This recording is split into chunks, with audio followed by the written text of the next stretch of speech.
Labis na natuwa ang pamilya ni Janine Gutierrez sa effort ng kanyang boyfriend na si Jericho Rosales para sa kanilang pamilya na handang tumulong at mag-alalay sa mga nakikiramay.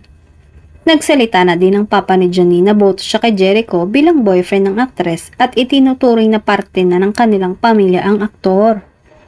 Bukod sa palaging nakaalalay si Echo kay Janine, ay talagang sinigurado niyang nasa ayos ang lahat sa burol.